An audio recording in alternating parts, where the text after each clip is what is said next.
€20,78. Rieccoci, primo Sitter Pares, appuntamento del mercoledì, del lunedì, gruppo TV7, come di consueto siamo in diretta sulla pagina Facebook.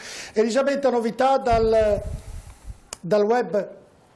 Riagganciarmi a quello che ha detto il professor Pilati circa i decessi, riprendendo quel rapporto dei dati usciti tra l'Istat e il Ministero della Salute. Ti faccio vedere lo schema. Quindi la colonna più importante è questa, che indica la variazione dei decessi dal marzo 2020 rispetto alla media del 2015-2019. Se in Italia, come vedi, era il 49,4% e nel nord, nello specifico 94,9%, il dato del Veneto è 24,3%, quindi una bella differenza, insomma. Beh, certo, conferma quello che diceva il professor Pilati prima. Esatto. Certo, perfetto. Andiamo con i messaggi. Allora, propongo che nei bar e ristoranti possano andare e consumare in loco almeno le persone dello stesso nucleo familiare. Con i tavolini ben distanti non ci sarebbero problemi. Beh, se sono parenti, insomma, magari, non lo so, penso di sì. Andiamo con le carte d'identità. Cosa? Sì, andremo con le carte d'identità per far vedere appunto, che bisogna vedere anche questo. Buonasera, io ho un biglietto aereo per settembre per gli Stati Uniti, ma non so ancora se ci posso andare. A chi poi non può andarci per il momento, le garantisco io che a settembre per il momento non può andarci. Per il momento sono bloccati i voli, per il momento. Non so se li riapriranno, però per il momento lo posso dire perché anch'io ce l'avevo. Quindi, se avessimo avuto l'autonomia non ci sarebbero stati tutti questi problemi, dalla sanità al trasporto pubblico, passando per il commercio. Non capite che non si può fare la regola dell'uguale per tutti, ci sono troppe differenze tra le regioni, ormai l'autonomia è un dibattito quotidiano che ovviamente il governatore sta cercando di portare a buon fine e speriamo ci riesca. Andiamo nel prossimo. Volevo chiedere se posso farmi un tampone di mia iniziativa o se me lo deve prescrivere il medico. Questa è una bella domanda. Professor Pilati, può farsi di sua iniziativa, lei che sappia? Al momento deve essere prescritto dal medico. Deve essere prescritto dal medico. Allora non può farlo da solo. Allora, Dennis, chiariamo anche quel messaggio del telespettatore che chiedeva, mi sembra, non ricordo nemmeno più cosa, se mi sei allora chiedeva sostanzialmente se insomma, le piscine possono, le palestre e le piscine possono riaprire per tutti. O se invece insomma, ci sono solo per alcuni atleti determinati. Allora noi abbiamo ripescato sempre l'ordinanza, insomma quella di oggi, siamo pronti a mostrarvela nuovamente. Questa volta il punto, insomma, che ci interessa e da cui dobbiamo fare riferimento è il punto 5, rinominato attività agonistiche in impianti sportivi. Vedete, è consentita la pratica motorio sportiva individuale nel rispetto del distanziamento di almeno 2 metri per atleti professionisti o non professionisti di sport individuali e non individuali in funzione dell'allenamento agonistico anche presso impianti sportivi al chiuso o all'aperto, ma in ogni caso a porte chiuse, incluse le piscine. Allora, io da quello che capisco, magari non so se gli ospiti in studio possono essere d'accordo con me, da quello che capisco io però in funzione dell'allenamento agonistico, quindi solo chi ha gare eventualmente o partecipa a manifestazioni, competizioni, non chi vuole tenersi in allenamento e decide di andarsi a fare la nuotata. Quindi la Pellegrini può, gli altri ancora no, gli altri devono attendere un po'. Perfetto, è stato chiaro che questo, Dennis. Abbiamo collegato Renato Della Bella, che è presidente di Appindustria Confim di Verona. Allora andiamo e lo salutiamo e ringraziamo anche lui. Adesso abbiamo Elisabetta inquadrata, eccolo qui. Grazie dell'attesa, è stato molto gentile, le chiedo scusa del ritardo perché avevamo il collegamento un po' prima. Come va lì allora l'Appindustria lì a Verona?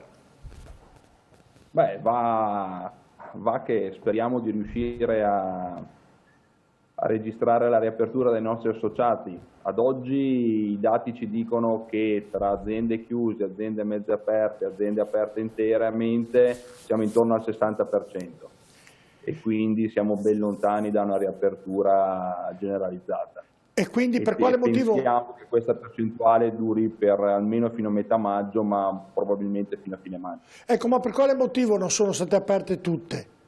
Non tutte, ma dico la maggior parte, visto che la percentuale è ancora bassa, come diceva lei. Allora, ci sono diverse problematiche a seconda dei settori. Ci sono dei settori che sono legati all'export, che ovviamente hanno avuto ordini sospesi, che adesso devono riattivare le produzioni, riattivare gli ordini e quindi prevedono una ripartenza un po' lenta. Ci sono dei settori come il legno, il mobile, che sono stati molto penalizzati e quindi non prevedono un'immediata ripartenza. Il tessile, si immagini, con i negozi chiusi e la stagione turistica così incerta, non sanno oggettivamente cosa fare. L'edilizia invece dovrebbe ripartire con una certa velocità, però anche qui ci sono problematiche diverse di natura finanziaria. I servizi in generale invece non si sono mai fermati e devo dire che stanno andando bene.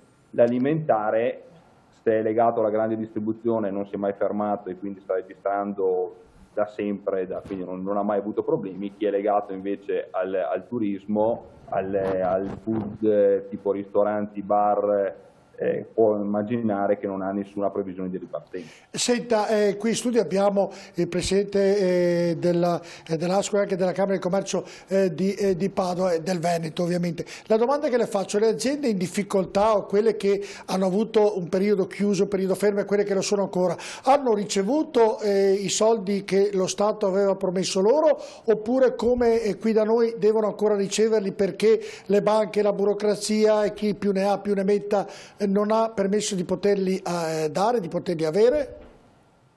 Guardi, ho un dato abbastanza aggiornato, quindi le posso dire che ad oggi le aziende che hanno ricevuto prestiti, diciamo sopra i 25.000 euro, che sono un po' i nostri associati, diciamo sono il target dai 25.000 agli 800.000 euro per capirci, sono un po' meno di 500. Quindi non posso dire che non ci sono state erogazioni, sono state molto poche, perché pensare a 500 aziende su qualche migliaio che compongono il tessuto veronese, però ecco, qualcuno l'ha avuta. Io ho la sensazione che siano stati erogati dei prestiti che erano già stati deliberati prima con diverse modalità e che adesso sono stati conclusi all'interno. Praticamente ha avuto soldi chi poteva averli, in parole povere mi sembra di capire. Esatto, esattamente. Diciamo che lamento, sentivo la vostra trasmissione, gli interventi prima del mio sono assolutamente in linea, ci sono pochissimi imprenditori che credono di riuscire ad arrivare a questi soldi, c'è poca volontà di chiederli perché si considera che lo strumento sia sbagliato, c'è poca fiducia dell'interlocuzione col sistema bancario, quindi è un problema e sono abbastanza perplesso perché tutte le associazioni di categoria stanno dicendo la stessa cosa e una chiusura così da parte del governo penso che sia più ideologica, perché non ha senso non ascoltare il tessuto connettivo industriale del nostro paese in questo modo. Ma il comune è mezzo Gaudio, Bertini? Insomma, soddisfazione a poco perché conferma, quello che abbiamo detto e quindi rispecchia le nostre preoccupazioni. Io sento i vostri ragionamenti, poi sento la parte, questa sera avevamo una persona molto importante che riguarda i tavoli centrali del governo, insomma, che dà delle speranze, delle garanzie. Non riesco a capire dove sta, perché non si riescono a rintrecciare le cose per farle funzionare bene. Lo Stato dice sì, li abbiamo, li metteremo 10 miliardi di qua, 10 miliardi di là, e, insomma mi sembra di aver capito da quello che ne esce questa sera. Poi guardo e vedo le aziende sono in terribile difficoltà, ma ci sarà un modo per intrecciare bene queste cose e farle funzionare? Santocono, Bertin, della Bella, cioè ci può, dico. Perché non si vogliono fare le cose semplici? Non si vogliono fare le cose che servono, si complicano le cose e scusa, ma io penso proprio per non farle, perché se bastava dare quel poco che si poteva dare a fondo perduto, okay, molto probabilmente come tutti gli altri, ma scusa, l'ho detto prima e lo ripeto, quando uno è morto non è che ha bisogno del chirurgo o della trasfusione di sangue, quando è morto, Chiaro? Quindi adesso aspettare, dopo un lungo periodo dove le imprese sono chiuse, non c'è più una risposta seria da parte delle istituzioni e non si sa quando che si ripartirà e come si ripartirà, io dico che tutti gli interventi fatti da adesso in poi sono di poca speranza per le imprese. D'accordo Santocono che lei dice, Certo, pensa questo? Pochi giorni fa su un giornale si è parlato di uno storico industriale padovano che ha degli impianti anche in Francia, il quale ha dichiarato che lo Stato francese ha già provveduto ad erogargli il sostegno che è stato già promesso direttamente dal governo, mentre invece per quanto riguarda il nostro paese ancora non risulta che sia stato erogato alcunché. Allora, vuol dire che c'è un modo per rendere semplici queste procedure. Che fa Bertin, io sono drastico, mi sembra che siamo già morti. Io dico, siamo già morti o c'è ancora tempo per poter recuperarlo? Chiedo a lei, lo chiedo poi anche della Bella, perché nel ragionamento di Bertin dice non si può operare un uomo morto, ha ragione, ma siamo morti o si può recuperare a tutti gli errori commessi o a tutte le problematiche che aveva lo Stato per adempiere a dare una mano a queste aziende? Certo che, allora, lo stavo dicendo prima, ci sono due scenari dell'economia che dicono nel caso dopo il mese di maggio si torni lentamente verso la normalità, falliranno il 6% delle aziende italiane. Questo è il caso soft, quello più leggero. Nel secondo caso, invece, quando non torneremo alla normalità prima del mese di dicembre, allora in quel caso falliranno il 12% delle imprese nazionali. Nel primo caso perderemo 350 miliardi di euro, nel secondo caso ne perderemo 470 miliardi.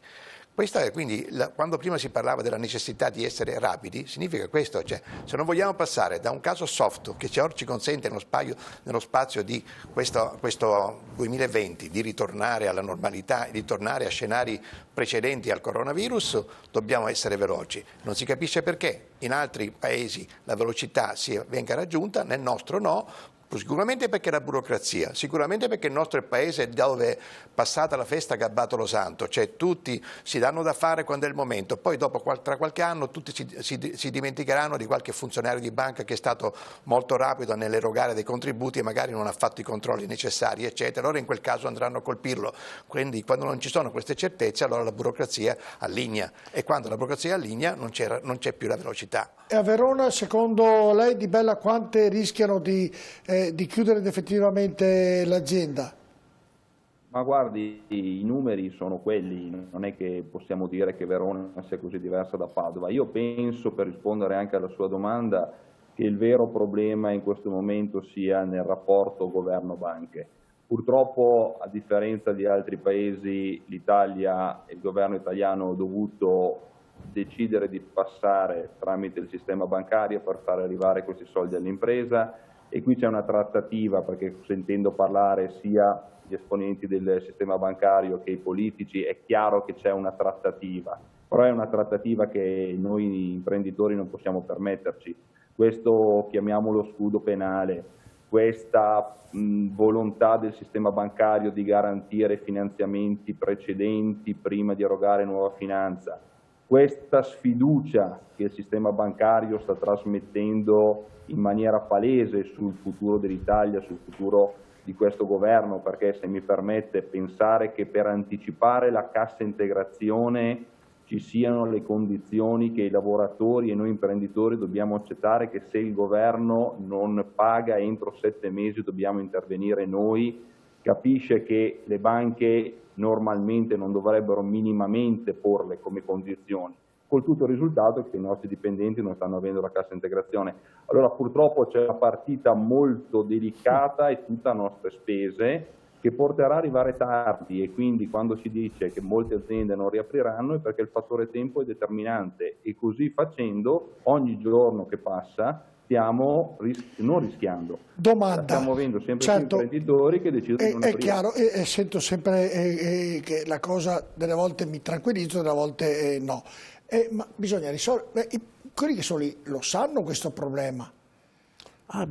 Perché Santocono, perché Bertin, perché della Bella, cioè non si riesce prima danno una cifra, poi dicono li diamo a fondo perduto 2 mesi dopo, prendere quella linea e decidere subito il da farsi. Allora, perché qui succedono queste cose? Allora, direttore, noi siamo chiusi per decreto, non per incapacità.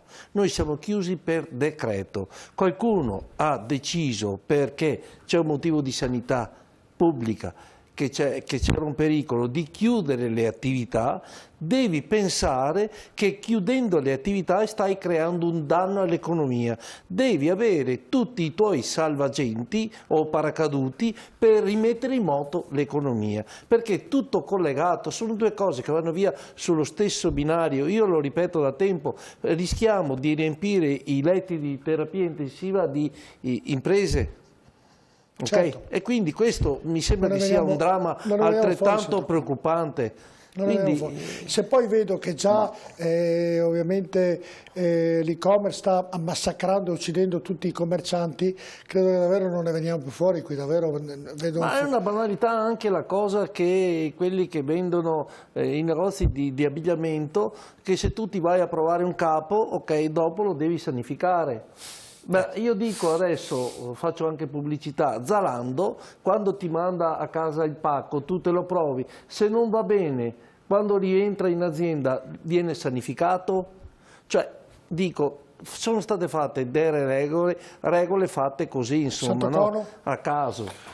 Beh, purtroppo noi siamo bravissimi a complicare le cose e fa parte della nostra storia, del nostro paese, un po' perché questo è legato probabilmente perché è un paese dove per certi versi certi processi non possono essere semplificati perché necessitano di controlli, necessitano di verifiche, perché c'è una forte corruzione e quindi è necessario arrivare a questi meccanismi di monitoraggio e di controllo. E dall'altra parte perché forse noi non abbiamo la fiducia nell'utilizzo di questi nuovi strumenti e soprattutto nella capacità anche di intervenire fortemente nella sburocratizzazione. Senta, prima Maretta ha detto una cosa importante nei suoi confronti, ha detto noi abbiamo chiesto alle Camere di Commercio di darti una mano perché loro conoscono bene il territorio e le aziende per uscire da questa burocrazia, quindi ha passato la palla alle Camere di Commercio. Non so se è un segnale positivo o negativo, me lo dica lei se lo è, perché uno può interpretarlo in tutte e due le maniere. Però voi, se fosse così, se è così, potete fare qualcosa per ridurre la burocrazia, dare delle idee al governo, sia voi, sia ovviamente l'Ascom, il Confcommercio, insomma. Ma posso solo una cosa? Cioè, perché nella task force fatta dal governo non sono state chiamate le imprese o le camere di commercio? Che fa parte del governo. No, non esiste. E quindi perché non sono stati messi anche soggetti che conoscono le imprese? Perché sento che chiamano aiuto quando c'è bisogno. Però quando c'è da decidere, ok, la ripartenza, come rimettere in moto, perché non sono state chiamate, le Camere di Commercio? No. Sicuramente il sottosegretario ha fatto riferimento a una rivalutazione di quello che è il ruolo delle Camere di Commercio, che proprio con questa emergenza sta emergendo in maniera molto evidente. Erano state in qualche modo depresse con la legge del 2016, ma adesso il ruolo è diventato nuovamente strategico, tant'è vero, appunto perché ha capito le Camere che ovviamente la relazione con il sistema associativo è fondamentale per sapere presentare delle istanze che siano coerenti con quelle che sono le aspettative delle imprese. D'altra parte noi abbiamo fatto delle cose, per esempio non soltanto noi come Camera di Padova, ma l'Unione delle Camere di Commercio Nazionale ha fatto un elenco di quelle che sono le operazioni di propria competenza che possono essere sburocratizzate. Ne sono venute fuori una sessantina, di queste 50 sono state già presentate ufficialmente al tavolo di governo, sperando che vengano accolte. Invece da Verona la Pindustria ha qualche proposta per il governo della Bella? Noi ne abbiamo fatta una molto chiara, perché parlando di liquidità è un termine che è diventato troppo generico e noi abbiamo cercato di porre l'attenzione sul concetto di tutela del credito, perché liquidità, così come ci è stata proposta finora, vuol dire fare prestiti, che noi riteniamo essere una soluzione, noi tutti stiamo dicendo che è una soluzione sbagliata, cioè non è la soluzione, e invece stiamo dicendo che se le garanzie invece di essere totalmente date sui prestiti, venissero dati sui crediti che ogni azienda ha, potendo permettere quindi alle aziende di cederli pro soluto al sistema bancario per vederli immediatamente monetizzati senza il rischio di insolvenze, soprattutto future, questo permetterebbe alle aziende di avere immediatamente una parte cospicua di liquidità per alimentare quei pagamenti da filiera e per poi potersi rivolgere al sistema bancario per chiedere in prestito solo la parte di copertura dei costi fissi, che a questo punto sarebbe molto molto inferiore e che più di qualche azienda potrebbe riuscire a gestire anche senza ricorrere al prestito. Questa è una proposta che stiamo confrontando anche con altre associazioni, ci siamo confrontati con gli artigiani ed è assolutamente condivisa da tutto il sistema industriale. E il problema è che il governo ha deciso che c'è soltanto la formula di garanzia sull'indebitamento delle aziende e non è disponibile a valutare soluzioni che sarebbero anche più convenienti per lo stesso governo. Il mio timore qual è? Torno al discorso di prima, che le azioni del governo ho paura che siano troppo frenate dal sistema bancario che ha altri interessi.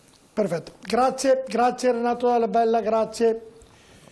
A lei. Grazie. In conclusione di questa puntata, io continuo a fare, non ci capisco più nulla se ne veniamo fuori, se non ne veniamo fuori.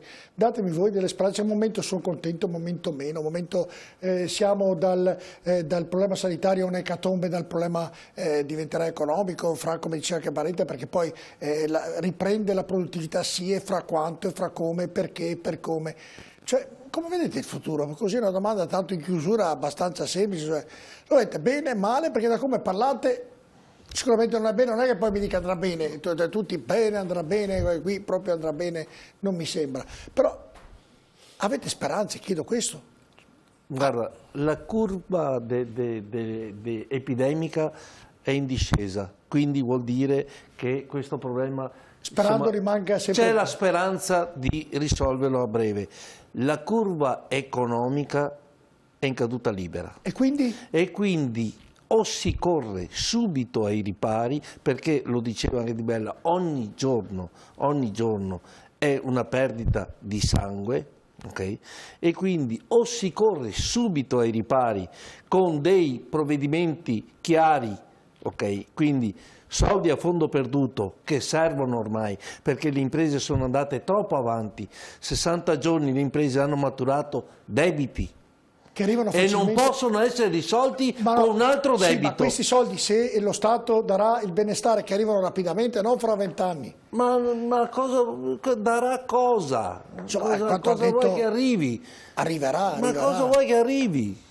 Perché diventa un problema. Io non ho fiducia. Un problema, perché voi scherzate? Perché quando uno dice do 600 euro a un'impresa, Bertin, qui stiamo scherzando, 600 euro cosa facciamo? Bertin, ho capito, saranno di più. Se non lo fanno, Bertin, diventa un problema sociale e ahimè. Io l'ho detto più volte. Io spero che non avvenga è un problema però sociale. Se mi ragionate così, diventerà un problema sociale. Io l'ho se diventa un problema sociale, le terapie intensive saranno ben diventerà perché lo stanno facendo all'ospedale, quello che è arrivato dalla Bosnia dove è arrivato. Non è perché hanno bloccato i licenziamenti fino a agosto abbiamo risolto il problema dei licenziamenti. Sì, però... Se non metti in moto la macchina, se non la rimetti in moto velocemente... Faccio una domanda, faccio una domanda populista, scusate.